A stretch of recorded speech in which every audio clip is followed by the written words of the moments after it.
नाजरीन आदाब। मौर्रिखा 19 फरवरी 2023 मुताबिक 27 रजब उल मुरज्जब 1444 हिजरी के अवधनामा वाइस एडिशन में आपका खैर मकदम है। पेश खिदमत है अवधनामा में शाये खास खबरों की तलखीस।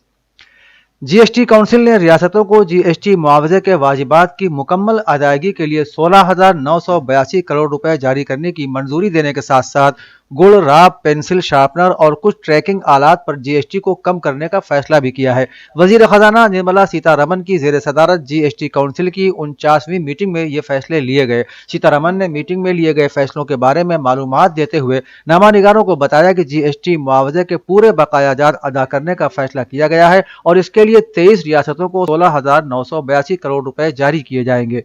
साबिक chief justice of India UU Lalit ने जजों की तकर्रुरी से मुतालिक कॉलेजियम सिस्टम पर अपना रद्द-ए-अमल जाहिर करते हुए इसे एक फुल प्रूफ और परफेक्ट मॉडल करार दिया है। उन्होंने हफ्ते के रोज अदालती तकर्रुरी और इस्लाह पर मुनक़िद एक तकरीब से खिताब करते हुए कहा कि आईनी अदालतों के जजों के लिए नामों की सिफारिश करने में एक सख्त अमल शामिल होता है। उन्होंने कहा कि मेरे हिसाब से हमारे पास कॉलेजियम सिस्टम से बेहतर कोई सिस्टम नहीं है और फितरी तौर पर हमें इस समत में काम करना चाहिए ताकि कॉलेजियम सिस्टम जिंदा रहे। दिल्ली में मेयर इलेक्शन को लेकर जारी तनाज़े के दरमियान एक बड़ी खबर है। मौसूला इत्तलात के मुताबिक दिल्ली में 22 फरवरी को मेयर का इंतखाब होगा और इसके लिए लेफ्टिनेंट गवर्नर ने दिल्ली हुकूमत की तजवीज़ को मंजूरी दे दी है। एमसीडी मेयर के लिए ऐवान की गुज़श्ता 3 मीटिंगों में जबरदस्त हंगामे के सबब इंतखाब नहीं हो सका था, लेकिन अब 22 फरवरी को सुबह 11 बजे एमसीडी ऐवान की मीटिंग बुलाने की मंजूरी दी गई है। आज सुबह ही वज़ीर आला अरविंद केजरीवाल ने लेफ्टिनेंट गवर्नर वी के सक्सेना को खत लिखा था जिसमें 22 फरवरी को मेयर इंतखाबात कराने की सिफारिश की गई थी। राजस्थान पुलिस ने जुनैद और नासिर कत्ल केस के पहले मुलजिम रिंकू सैनी को गिरफ्तार कर लिया है। रिंकू का नाम इस मामले की एफआईआर में दर्ज है। राजस्थान पुलिस दीगर मुलजिमान को गिरफ्तार करने के लिए पूछगछ कर रही है।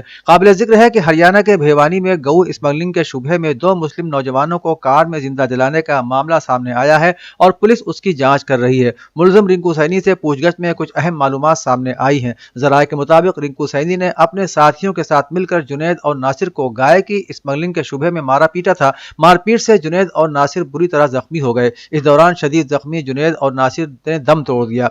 जराये ने बताया कि रिंकू सैनी बोलेरो गाड़ी और दोनों लाशों को 200 किलोमीटर दूर ले गया और उसने 16 तारीख को अलग सुबह दोनों लाशों को बोलेरो गाड़ी में पेट्रोल डालकर जला दिया। कर्नाटक के गुलबर्गा जिला वाक़े दरगाह हजरत लाडले मशाइख में आज मुसलमानों के साथ साथ हिंदुओं को भी इबादत की इजाजत दी गई है। दरगाह में जहां एक तरफ मुस्लिम तबका आज सुबह उर्स में शामिल नजर आया और लोगों ने नमाजें भी अदा की, वहीं एक तय वक्त के मुताबिक हिंदू तबका शिवरात्रि की पूजा करता हुआ भी दिखाई दिया। दरअसल जुमे को वक्फ ट्रिब्यूनल ने मुसलमानों को दरगाह में उर्स की इजाजत के साथ साथ हिंदू तबके को भी शिवरात्रि की पूजा के लिए इजाजत दी थी। काबिल जिक्र है कि गुज़श्ता बरस यहाँ तशद्दुद के वाक़यात पेश आए थे। कई साल से मुसलमानों और हिंदुओं के लिए यह जगह मुश्तरका इबादतगाह रही है। हालांकि 2021 में इसी दरगाह को लेकर फिरकावाराना कशीदगी भी पैदा हो गई थी। उत्तर प्रदेश में हांगकांग की कंपनी आगरा में 6,000 करोड़ रुपए की लागत से 2 इलेक्ट्रिक व्हीकल मैन्युफैक्चरिंग प्लांट लगाएगी।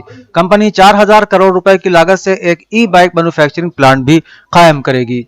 इत्तला के मुताबिक माइक्रो, छोटी और दरमियानी सनअतों के शोबे में हिंदुस्तान और बैरून मुल्क के सरमायाकारों ने 1.37 लाख करोड़ रुपए की सरमायाकारी के लिए 9,000 से ज्यादा मुआहिदों पर दस्तखत किए हैं।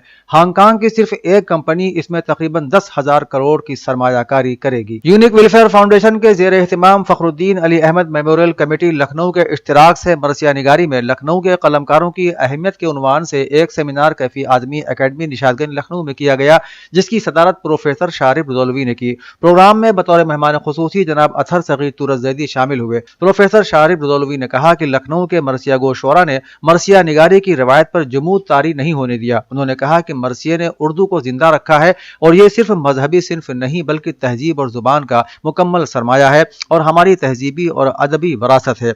सेमिनार में प्रोफेसर अब्बास रज़ा नैयर, सैयद बिलाल नूरानी और प्रोफेसर शबनम रिजवी ने भी मरसिया निगारी में लखनऊ के कलमकारों की अहमियत के मुतालिक अपने ख्यालात का इजहार किया। नज़्म व नस्ख के मसले पर समाजवादी पार्टी के सदर अखिलेश यादव ने एक मरतबा फिर उत्तर प्रदेश پردیش حکومت کو ہدف تنقید بناتے ہوئے الزام لگایا ہے کہ نیشنل کرائم ریکارڈ بیورو کے اعداد و شمار کے مطابق ریاست کی خواتین غیر محفوظ ہیں۔ انہوں نے ہفتے کے روز کہا کہ ریاست میں کوئی ایسا دن نہیں جاتا جب بہن بیٹیوں کی عزت پر حملہ نہ ہوتا ہو۔ یوگی حکومت میں انتظامیہ پوری طرح سے بے حس ہو چکی ہے، ہر طرف جنگل راج قائم ہے۔ انہوں نے کہا کہ خود بی جے پی حکومت کی agency national crime record bureau کے اعداد و شمار بتاتے ہیں کہ اتر پردیش میں خواتین غیر محفوظ ہیں۔ اتر پردیش اردو اکیڈمی لکھنؤ کے حال میں خواتین کو بااختیار بنانے کے سلسلے میں ایک پروگرام کا انعقاد کیا گیا، جس میں لکھنؤ کی کئی خواتین کو سماجی شعبے میں کیے گئے کاموں کے لیے اعزاز سے نوازا گیا۔ پروگرام کا افتتاح مولانا خالد رشید فرنگی محلی کے ہاتھوں ہوا۔ اس پروگرام میں کانگریس پارٹی کے صوبائی صدر نسیم الدین صدیقی اور سابق ایم ایل اے سی دیپک سنگھ مہمان خصوصی کے طور پر موجود تھے۔ اس موقع پر سماجی کارکن عذرا مبین، کانگریس کی ترجمان رفعت فاطمہ، ڈاکٹر سدھا مشرا، پرینکا گپتا، سماجی کارکن شہر بانو، ڈاکٹر پوجا، ڈاکٹر ہما یعقوب کو سماجی کام کرنے پر یادگاری نشان دے کر اعزاز سے نوازا گیا۔ عام آدمی پارٹی کے راجیہ سبھا رکن اور U P incharge Sanjay Singh نے ریاستی حکومت کو ہدف تنقید بناتے ہوئے بلڈوزر کلچر کی مذمت کرتے ہوئے کہا کہ یہ بلڈوزر کسی کا سگا نہیں ہے اور نہ ہی کسی مخصوص سماج، مخصوص مذہب کے لیے ہمدردی رکھتا ہے۔ بلڈوزر ہمیشہ غریبوں کے آشیانے پر ہی چلتا ہے۔ پارٹی کے یو پی انچارج نے کانپور دیہات واقعے کی مخالفت میں گومتی نگر واقع ریاستی دفتر پر بلڈوزر آہوتی یج کیا اور حکومت کو عقل دینے کے لیے دعائیں کی۔ اس موقع پر بلدیاتی انتخابات ریاستی صدر سبھاجیت سنگھ سمیت کئی عہدیدار اور کارکنان موجود تھے۔ اودھنامہ کے جہانما صفحے کے مطابق رہبر انقلاب اسلامی نے اس بات پر افسوس کا اظہار کیا ہے کہ بعض ممالک فلسطینیوں کی حمایت کے بجائے دشمنان اسلام کا ساتھ دے رہے ہیں۔ آپ نے فرمایا کہ افسوس کی بات ہے کہ وہ حکومتیں جو فلسطینی قوم کی مدد کرنے کی پابند ہیں، وہ اسلام دشمنوں کے ایرانوفوبیا میں اپنی آواز ملا رہی ہیں۔ رہبر انقلاب اسلامی نے مسئلہ فلسطین کو امت مسلمہ کی کمزوریوں اور زخموں میں سے ایک قرار دیتے ہوئے فرمایا کہ عالم اسلام کی نگاہوں کے سامنے ایک قوم اور ایک ملک کو ہر روز ایک وحشی، خبیث اور شرپسند حکومت کے نہ ختم ہونے والے ظلموں کا سامنا ہے، اور اسلامی ممالک اپنی تمام تر دولت، طاقت اور گنجائشوں کے باوجود صرف تماشائی بنے ہوئے ہیں۔ رپورٹ کے مطابق روسی فوج نے یوکرین کے شمالی باخموت کے ایک نواحی شہر پر قبضہ کر لیا ہے۔ ماسکو میں روسی وزارت دفاع نے بتایا ہے کہ پراسکوویوکا شہر کو یوکرینی فوجیوں سے مکمل طور پر پاک کر دیا گیا ہے اور یہ شہر پورے طور سے ہمارے کنٹرول میں ہے۔ اس شہر پر قبضے کے بعد یوکرینی فوج کی سپلائی لائن منقطع اور باخموت کی جانب روسی فوج کی پیش قدمی کا راستہ پوری طرح سے ہموار ہو گیا ہے۔ دفاعی مبصرین کے مطابق باخموت پر قبضے کے بعد روس کو واضح طور پر برتری حاصل ہو جائے گی۔ کراچی میں پاکستان کے پولیس چیف کا دفتر جمعے کی شام دیر گئے مسلح دہشت گردوں کے حملے کی زد میں آ گیا، جس میں کم از کم 3 دہشت گرد مارے گئے۔ اس کے علاوہ اس حملے میں 2 پولیس اہلکاروں اور 1 رینجر سمیت 4 افراد ہلاک اور کم از کم 19 دیگر زخمی ہوئے۔